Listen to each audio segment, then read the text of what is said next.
Hej med jer. Jeg vil lige fortælle et lille fif, når det er, I skal tilføje et nyt garnnøgle. Når det er, at vi ser på vores strikketøj, så ser vi jo på det sådan her. Og når det er, vi skal regne ud med højre og venstre, og hvor vi er henne, så er det som om, vi har tøjet på.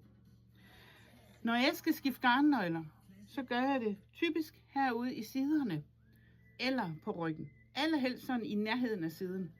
Og det er fordi, det ikke skal være så tydeligt.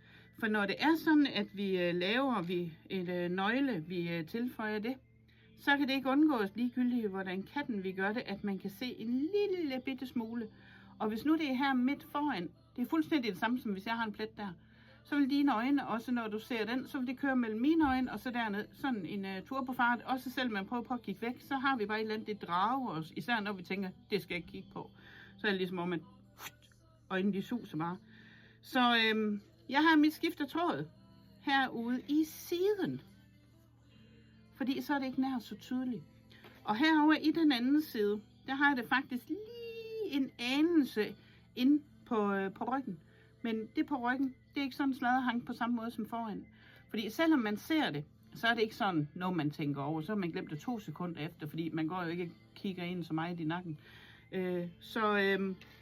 Her hvor det går ind, altid ind i siden og gør lige lidt ind på ryggen. Fordi når det er, vi hæfter, så plejer jeg at hæfte sådan vandret. For det synes jeg, det bliver mindst synligt. Der er også nogen, der hæfter lodret, og det kan man også. Det kommer sådan lidt an på, hvilket garn der man strikker i.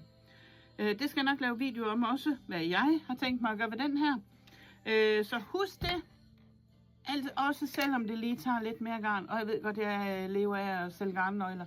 Men gør jeg selv den tjeneste, fordi det er så ærgerligt, når det er, at man ser på det flotte produkt, man har lavet. Så kan man bare lige se, der har jeg skiftet tråd. Der har jeg også gjort det. Det er så ærgerligt. Så lige dagens fif, brug lige det ekstra. Hold øje med, hvor er du henne, når du skal skifte. Også pyt med, at du smider 10 eller 20 cm ud. Det er fløjtende ligegyldigt i det lange projekt. Så lige et lille fif herfra. Hej.